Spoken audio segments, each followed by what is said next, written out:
Mahkamah Syariah Negara Brunei Darussalam dengan ini mengumumkan kepada orang ramai, terutama umat Islam di negara Brunei Darussalam, bahawa pada menjunjung titah perkenaan ke bawah Duli Yang Maha Mulia pada Kesri Baginda Sultan Haji Hassanal Bolkiah Muizzaddin Wad Daulah, Ibni Almarhum Sultan Haji Omar Ali Saifuddin Sadul Khadiwaddin, Sultan dan Yang di-Pertuan Negara Brunei Darussalam, maka Yang Berhormat Yang di-Pertua Majlis Ugama Islam dengan ini memaklumkan bahawa ketetapan 1 hari bulan Syakban 1441 Hijrah adalah jatuh pada hari Khamis 26 Mac 2020 Masihi.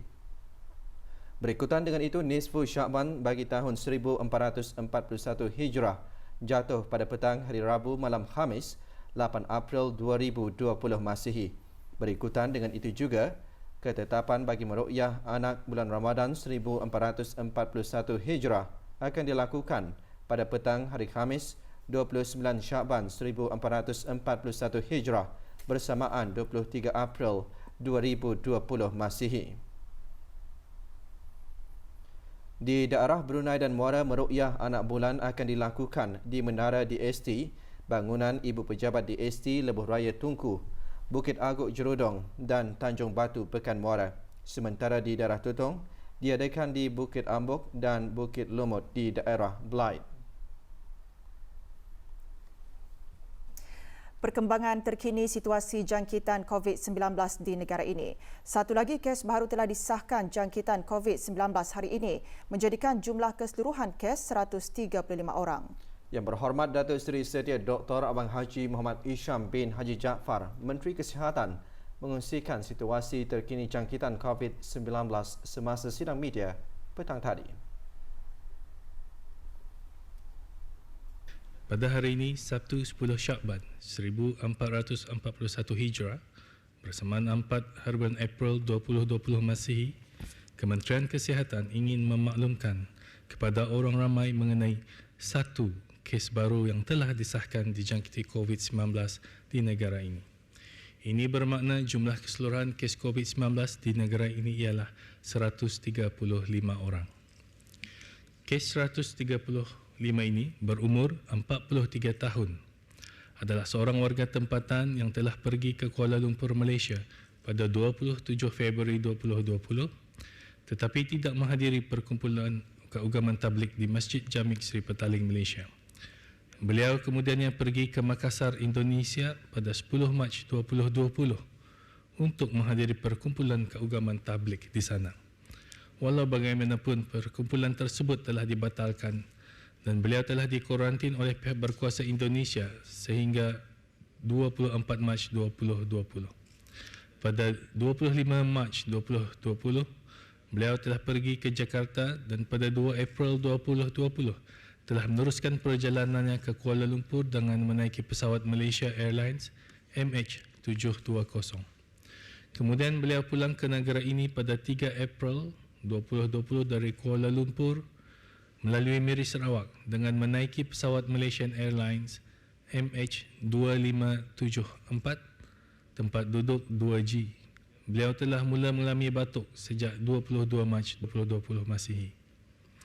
Kementerian Kesihatan juga ingin memaklumkan kepada orang ramai bahawa alhamdulillah dengan izin Allah Subhanahu Wa Taala jua pada hari ini satu lagi kes yang dirawat di Pusat Pengasihan Kebangsaan telah disahkan sembuh dan dibenarkan untuk pulang ke rumah. Ini membawa jumlah keseluruhan yang telah sembuh kepada 66 orang. Ini bermakna terdapat 68 kes yang masih dirawat di pusat berkenaan. Dari jumlah tersebut, 3 orang masih lagi dalam keadaan kritikal dan memerlukan bantuan mesin pernafasan di unit rawatan intensif di pusat tersebut, di mana salah seorang daripadanya masih memerlukan bantuan mesin tambahan heart-lung machine ataupun ECMO. Sementara itu, selebihnya adalah dalam keadaan yang baik. Sementara itu, pada masa ini, seramai 353 orang sedang menjalani kuarantin menurut Akta Penyakit Berjangkit Penggal 204. Manakala seramai 1,984 orang telah pun menamatkan tempoh kuarantin dan dalam keadaan yang baik. Pada hari ini juga, seramai 213 orang telah menamatkan pengasingan diri di tempat-tempat pengasingan yang disediakan oleh kerajaan dan dibenarkan untuk pulang ke rumah masing-masing.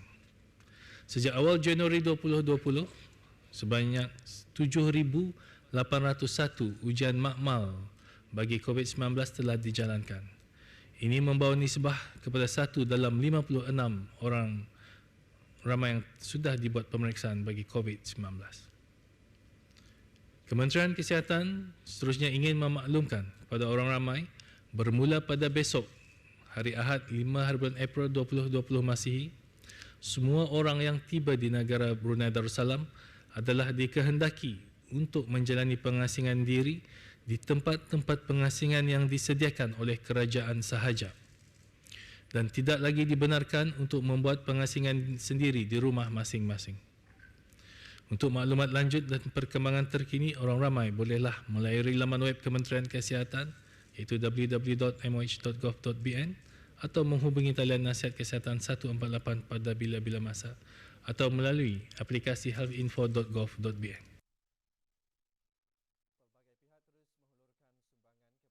Kementerian Kesihatan dalam usaha menangani jangkitan COVID-19. Bahan beritanya menyusul sebentar nanti, teruskan mengikuti berita perdana.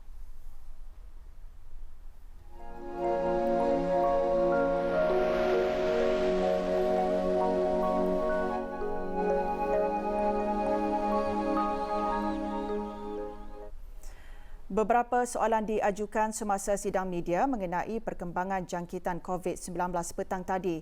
Menurut Menteri Kesihatan, bermula esok, semua orang yang tiba di negara ini dikehendaki menjalani pengasingan diri di tempat-tempat yang disediakan oleh kerajaan sahaja dan tidak lagi dibenarkan membuat pengasingan diri di rumah sendiri.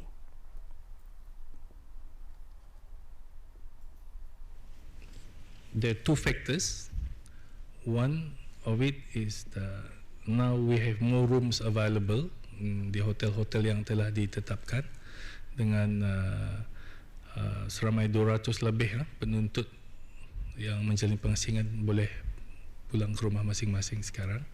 Dan kedua, ada bunyi-bunyinya orang di isolation ni jalan-jalan. Itu yang dikhawatiri tu. Because if diorang ni jalan-jalan, then whatever hard work we do, it'll spoil everything. Jadi saya minta orang ramai yang mendapati orang yang jalan-jalan ni, ambil gambarnya, laporkan kepada polis immediately supaya kita dapat membuat langkah-langkah yang selanjutnya. Mengenai pesakit yang dikuarantin yang mengalami masalah mental pula, Menteri Kesihatan menjelaskan. Formal mental assessment dah pulang ada dijalankan sepengetahuan saya, but of course dorang ni dipantau, jadi dorang like any wards lah, the nurse, the qualified nurses to look after them and doctors. So kalau ada apa-apa, the patient can voice it, or kadang-kadang tani boleh melihat jua daripada keadaan dorang tu, kalau ada perubahan, of course the health personnel will take proper action. Meskipun community spread bagi COVID-19 belum ada di negara ini berbanding negara-negara lain, namun kontrak tracing dan pengasingan diri terus dilaksanakan bagi mengesan mereka yang positif jangkitan yang tidak menunjukkan gejala-gejala COVID-19. Menteri Kesihatan juga menasihatkan orang ramai, terutama mereka yang berisiko seperti warga emas, agar sentiasa berada di dalam rumah. Memang benar di negara ini terutama sekali tani banyak membuat test, and tani dalam contact tracing ini is very strong. Jadi the team ini because of the contact tracing and the isolation ini, we do more tests than usual. So dari situ tani mendapat yang asymptomatic ini positif lah. Jadi berbanding dengan negara lain where there is a worry of community spread, ini sebelum ini pun pernah saya tekankan, kalau community spread itu belum ada, insyaAllah we not worry, because yang asymptomatic ini tani dapat awal, tani tahu because of the contact. Because COVID-19 ni tidak akan muncul di sinilah, setahu kami tidak akan muncul sendirinya lah, tanpa ada exposure of that COVID-19. So siapa yang expose so far from the contact tracing, tani dapat memastikan siapa-siapa dan tani membuat test. Sebab itu dalam rangkaian tani ni yang tinggi yang asymptomatic itu positif. So warga emas saya tidak perlu risau, walau bagaimanapun yang baiknya warga emas terutama yang punyai penyakit NCDs dan sebagainya to stay at home as much as possible lah. Dan kalau apanya orang macam orangkan ke rumah tu, kalau tidak penting jangan ke rumahnya. Terdapat kebimbangan mengenai pesakit yang sembuh kembali semula bertugas kerana dikhawatiri terdapat residual atau baki virus yang boleh menjangkiti rakan setugas yang lain. Dalam menjawab soalan tersebut, Menteri Kesihatan menerangkan. Jadi bagi yang sudah sembuh ni, kami membuat test 2 kali pulang tu dalam jarak 24 jam. So untuk memastikan benar-benar negatif lah, 2 kali test. Ini bukan testing kit yang biasa, ni diagnostic kit, the actual kit yang mendetect the virus. Jadi kami buat 2 kali, so insyaAllah tidak ada. Walau bagaimanapun, especially di China dulu, ada menyatakannya ada yang berbalik atau rather than yang berbalik is more of a residual, lebih-lebihnya. Jadi waktu-waktu ganyan dah tahu juga berapa kali diorang membuat test. So itu dah pastilah. Ini sebagai berwaspada saja. Jadi it's not recommended anyway pulang. Ini tani punya kesimpulan saja dengan doktor kata ni untuk memastikan diorang ni dah ada ancaman ke apakah. Isolate saja seminggu just to be sure. Orang that's added security lah. Tapi insyaAllah once dia keluar tu should be negative. You have to define what you mean by sembuh. Okay. Sembuh in terms of virus load, insyaAllah, like I said, 2 test satu. Ini untuk reassurance saja lagi, tambah 7 hari. Sembuh kedua in terms of symptoms. Okay. Simptom-simptom susah napas atau sangal-sangal badan atau mungkin masih ada. Okay. Sebab terutama kalau yang ada jangkiti paru-parunya kuman sikit, dia masih kadang-kadang nafasnya tu bukan macam sebelumnya lah, pernafasannya mungkin agak sukar sikit, tapi ini dia bermaksud ia ada virus lagi. Okay, so ia macam macam luka lah, luka sembuh tapi ada scar. Okay. So cuma tujuh paru-paru. Paru-paru kalau ia ada kuman, if you back ia scar. Okay. Jadi bahagian paru-paru itu tidak akan berfungsi dengan baik untuk penukaran gas oksigen karbon dioksida itu. So itu akan mengambil masa berbulan-bulan atau lebih daripada setahun. Ia bergantung orang macam mana banyak rusaknya paru-paru tu. Tiap-tiap orang berbeza tu. Walaupun seorang A ada pneumonia, B pun ada pneumonia, tapi how severe berbeza. Dan penyembuhan seorang-seorang pun berbeza lah. Repair mekanismnya pun berlain. Juga timbul persoalan jika perlunya pihak majikan menetapkan supaya kes yang sembuh untuk bekerja di rumah atau mengambil cuti sehingga tempoh tertentu. Menteri Kesihatan menjelaskan. Ya. Tapi yang baiknya kalau ada work from home tu biar dia dulu work from home kali. Because they will feel tired. Diorang akan tenaganya pun dah macam biasa tu selalunya. Terutama kalau yang ada apanya orang the lung is badly affected atau diorang akan merasa masih lemah. So minta itulah jasa baik majikan. Kalau boleh ia bekerja di rumah, bekerja di rumah. Dan 7 hari isolation itu, walaupun ia bukan di hospital, diharap jangan dipotong gajinya juga. That's instruction from Ministry of Health. sama macam isolation 14 hari before, tapi yang ini lain, 7 hari isolasi untuk memastikanlah orang ini ada risiko. Actually, dah semestinya orang jangkiti COVID saja work from home. Yang lain pun disarankan kalau boleh work from home juga. Dan tempohnya pun masa ni belum dapat ditentukan. Tertakluk macam mana penularannya di negara ni dan di negara sekeliling tani juga. Okay. So, itu dah dapat ditentukan lah berapa lama.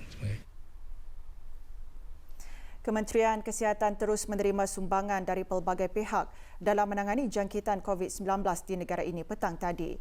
Yang berhormat Pihin Orang Kaya Seri Kerna Datuk Seri Setia Dr. Haji Awang Abu Bakar bin Haji Apong, Menteri Hal Ehwal Dalam Negeri, menyerahkan sumbangan berupa peralatan perubatan serta peralatan perlindungan diri yang didermakan oleh agensi kerajaan dan beberapa syarikat korporat dari Republik Rakyat China. Kepada Yang Berhormat Datuk Seri Setia Dr. Haji Muhammad Isham bin Haji Jaafar, Menteri Kesihatan. 30,000 unit penutup mulut dan hidung disumbangkan oleh Foreign Affairs Office of Nanjing Municipal People's Government yang disampaikan oleh Puan Yang Terutama Yu Hong, Duta Besar Istimewa dan Mutlak Republik Rakyat China ke negara Brunei Darussalam. 20,000 unit penutup mulut dan hidung, 10,000 sarung tangan dan 1,000 unit pakaian perlindungan disumbangkan oleh Nanjing Chemical Construction Co Limited dan NJNCC Brunei Sendirian Berhad yang disampaikan oleh Puan Lim Hee Tuan. Manakala 5,000 unit topeng muka yang disumbangkan oleh China State Construction disampaikan oleh Goh Hee Kwang dan 10,000 unit penutup muka, penutup mulut dan hidung disumbangkan oleh China State Construction Engineering Corporation Limited disampaikan oleh Tuan Shan Zigang.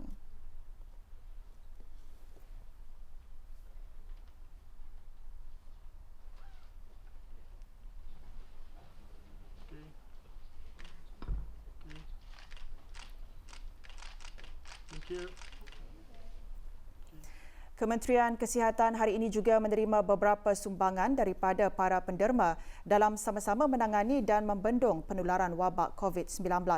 Penyampaian sumbangan berlangsung di Pusat Promosi Kesihatan Kementerian Kesihatan. Semua sumbangan diterima oleh Awang Haji Maswadi bin Haji Mohsen, Timbalan Setia Usaharatap Dasar dan Pengurusan Kementerian Kesihatan.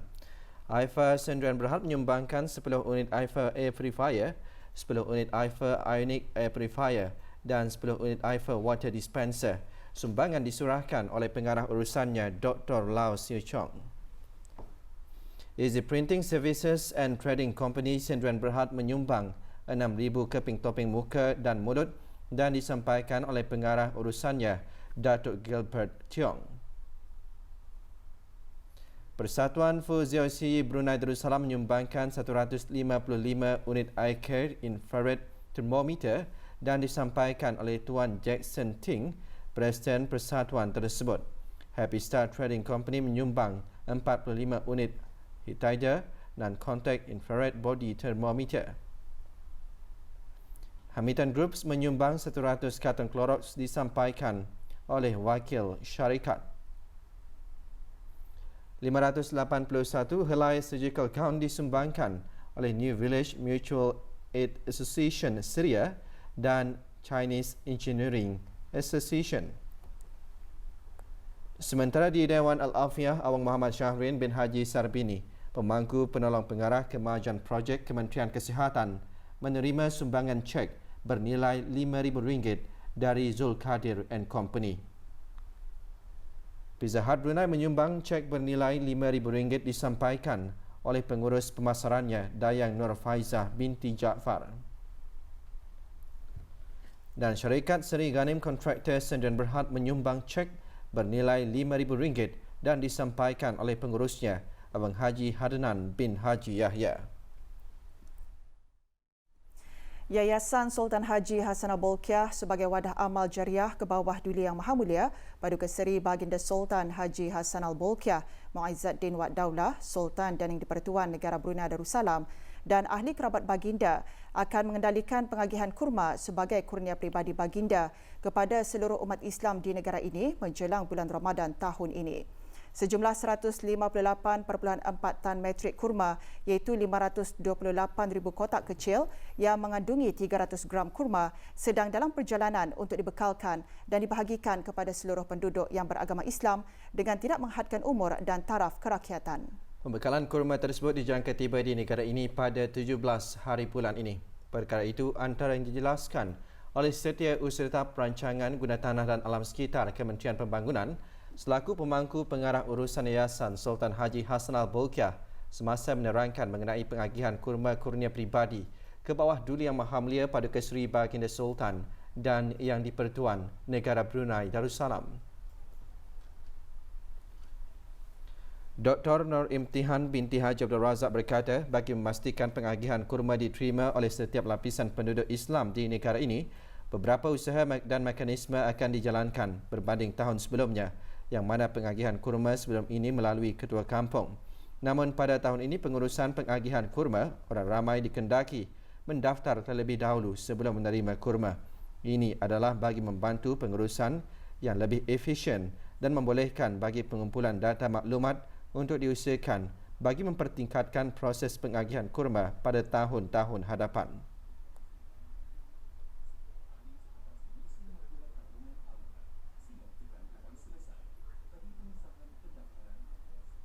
Pendaftaran secara online melalui aplikasi Kurma yakni www.kurma.org.bn yang dapat diakses oleh orang ramai melalui telefon bimbit dan komputer bermula pada hari ini iaitu Sabtu 4 hari bulan April 2020.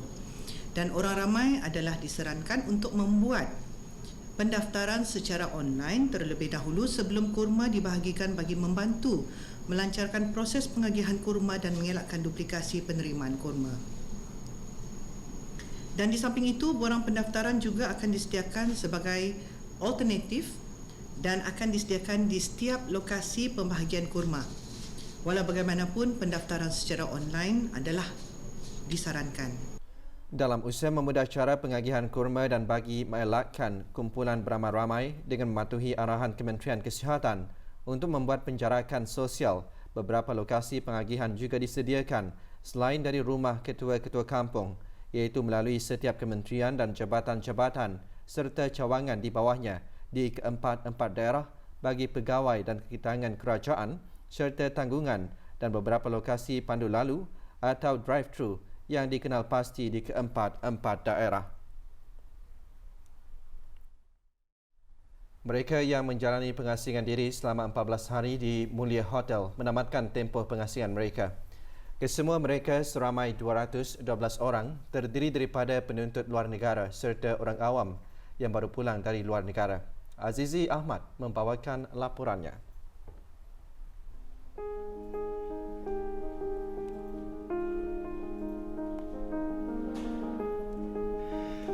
Para penuntut dan orang awam yang menjalani pengasingan diri merasa sebab dan terharu apabila selesai menjalani tempoh pengasingan diri.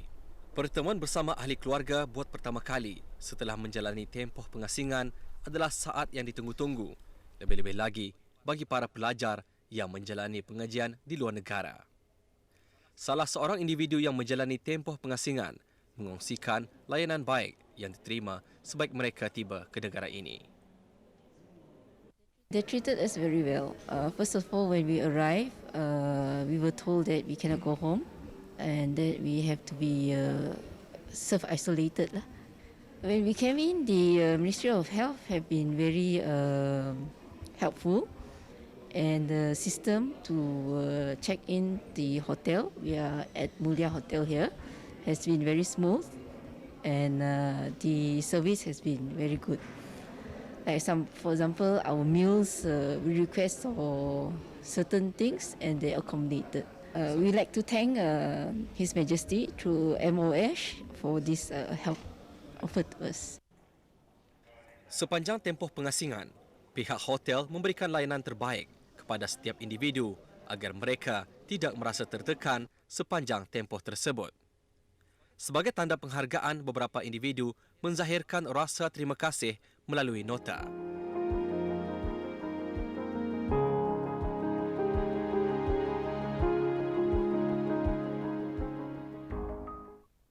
Kerajaan ke bawah Duli Yang Maha Mulia melalui Kementerian Kesihatan telah menyediakan penginapan yang teratur bagi para individu yang menjalani tempoh pengasingan. Bagi memastikan mereka ini bebas dari jangkitan COVID-19, Kementerian Kesihatan telah menjalankan swab test dan memantau kesihatan mereka sepanjang tempoh tersebut. Dalam 2 minggu ini, pihak kerajaan telah menyediakan tempat penginapan yang selesa dan juga makanan 3 kali sehari dan juga pemantauan kesihatan setiap hari. Mereka telah menjalani pemeriksaan nasal swabbing untuk COVID-19 yang semua kembali negatif. Mereka bolehlah balik ke rumah masing-masing daripada hari ini, tapi mereka perlu memantau kesihatan diri selama 14 hari. Dan kalaulah ada simptom-simptom ataupun gejala-gejala, mereka perlu menghubungi talian 148.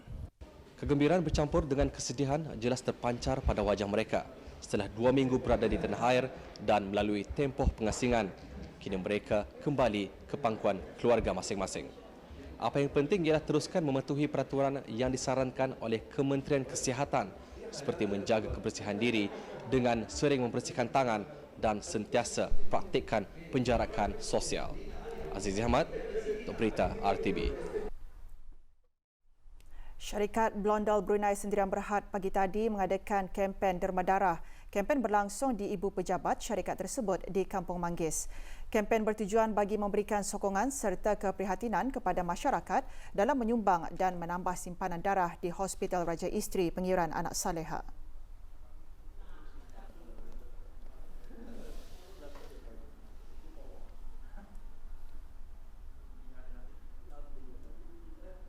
So we are voluntarily donating blood to save lives, and amidst of this current situation now, we have a crisis here. So we're calling the RIPAS staff to come here for convenience of our staff to avoid overcrowding, so we don't have to queue up. Well, we are very happy to contribute to the society in line with our commitment to support His Majesty's Government of Brunei Darussalam, and also our mission to continue support the community of Brunei Darussalam.